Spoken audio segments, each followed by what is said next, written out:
Agusta Westland helicopter सौदे में घूसखोरी पर राजनीति गर्म हो गई है। बीजेपी सांसद सुब्रमण्यम स्वामी ने सीधे सीधे सोनिया गांधी पर रिश्वत लेने का आरोप लगाया, जिसके जवाब में सोनिया गांधी ने कहा है कि मोदी सरकार इस मामले की जांच कराए, जिससे सच्चाई सामने आएगी। अगुस्ता वेस्टलैंड हेलीकॉप्टर को लेकर कांग्रेस ने मोदी सरकार से 10 सवाल पूछे। मेरी राय पूछोगे तो सोनिया गांधी को जरूर रिश्वत मिली और उन्होंने सरासिन बैंक जिनीवा में डिपॉजिट किया था। एक हिस्सा उन्होंने पिक्टेड बैंक में जमा किया था। ये एनफोर्समेंट डायरेक्टरेट को पूछताछ करनी चाहिए इसके आधार पर। अगुस्ता वेस्टलैंड हेलीकॉप्टर सौदे में घूसखोरी के मामले में बीजेपी के राज्यसभा सांसद सुब्रमण्यम स्वामी ने सीधे सीधे सोनिया गांधी पर घूस लेने का आरोप लगाया है। स्वामी का आरोप है कि घूस के पैसे विदेशी बैंकों में जमा कराए गए हैं। स्वामी के हमलों का जवाब देने के लिए खुद कांग्रेस अध्यक्ष सोनिया गांधी को सामने आना पड़ा। मैं ये कहती हूँ कि ये आरोप जो है बिल्कुल बेबुनियाद है, निराधार है, झूठ है। आप लोग सरकार में हैं 2 साल से, इंक्वायरी जल्दी से जल्दी बिना भेदभाव कंप्लीट कर दो, सच्चाई सामने आएगी। घूस कांड पर कांग्रेस ने मोदी सरकार से 10 सवाल पूछे हैं।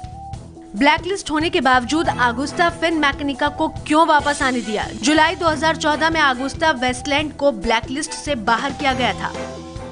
ईडी और सीबीआई की आपत्ति के बावजूद कंपनी को मेक इन इंडिया में भाग क्यों लेने दिया गया? अगुस्ता और टाटा के सहयोग वाली कंपनी के लिए एफडीआई की मंजूरी क्यों दी गई? अगुस्ता वेस्टलैंड को नेवी के 100 हेलीकॉप्टरों की खरीद में भाग लेने क्यों दिया गया? जांच के लिए क्रिश्चियन मिशेल की चिट्ठी पर क्या कार्रवाई हुई? अगुस्ता फिनमैकेनिका के खिलाफ 2 साल में जांच पूरी क्यों नहीं करवाई? एसपी त्यागी विवेकानंद इंटरनेशनल फाउंडेशन से जुड़े हैं, क्या ये सच है? इसी फाउंडेशन से अजीत डोभाल और नृपेंद्र मिश्रा भी जुड़े हुए हैं। क्या पीएम मोदी ने इटली के पीएम के साथ इटली के 9 सैनिकों के बदले गांधी परिवार को फंसाने की डील की है? सीएजी ने राजस्थान सरकार को अगुस्ता हेलीकॉप्टर खरीदने में 1 करोड़ 14 लाख के नुकसान का जिम्मेदार ठहराया था। मुख्यमंत्री वसुंधरा राजे पर क्या कार्रवाई हुई? सीएजी ने छत्तीसगढ़ सरकार को अगुस्ता हेलीकॉप्टर खरीदने में 65 लाख के नुकसान का जिम्मेदार ठहराया था। मुख्यमंत्री रमन सिंह पर क्या कार्रवाई हुई?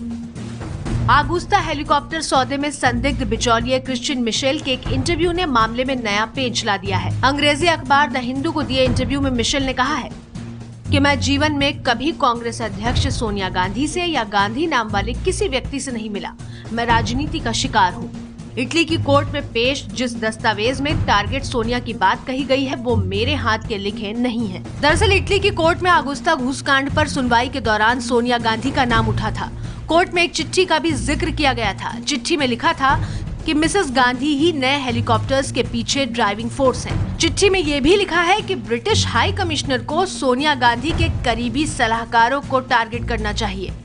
यहाँ ब्रिटिश हाई कमिश्नर का जिक्र इसलिए है क्योंकि इटली की कंपनी अगुस्ता और ब्रिटेन की कंपनी वेस्टलैंड के बीच ज्वाइंट वेंचर है। कोर्ट की सुनवाई में अहमद पटेल का नाम भी सामने आया था। AP doesn't mean that Ahmed Patel. They said कि AP, they tried to find out from the Google and from the internet, and then they interpreted as Ahmed Patel. The person has given interview in the Hindu paper, जिसमें कहा गया है उसने स्पष्ट तौर पे कि ये मेरे हैंड राइटिंग नहीं है और ये मेरी नोट्स नहीं है। मिशेल ने अपने इंटरव्यू में प्रधानमंत्री मोदी पर गंभीर आरोप लगाए हैं। मिशेल का आरोप है कि पिछले साल 24 और 25 सितंबर को यूएन सम्मेलन के दौरान पीएम मोदी और इटली के पीएम के बीच एक डील हुई थी। ये डील भारत में गिरफ्तार इटली के 2 नौसैनिकों को छोड़ने के बदले में गांधी परिवार के बारे में जानकारी देने को लेकर हुई थी। मिशेल के बयान के हवाले से कांग्रेस ने मोदी सरकार से डील की हकीकत पर सवाल पूछा है। When the deal struck between two prime ministers, between the Prime Minister of India and Prime Minister of Italy. Now the Indian government is allowing Italian Marines to return home. So that means the deal has stuck. So I would like to know from the government whether, no please, whether such meeting has taken place. Congress के सवाल पर वित्त मंत्री अरुण जेटली ने राज्यसभा में कहा है कि प्रधानमंत्री नरेंद्र मोदी और इटली के पीएम के बीच किसी भी तरह की मुलाकात नहीं हुई थी।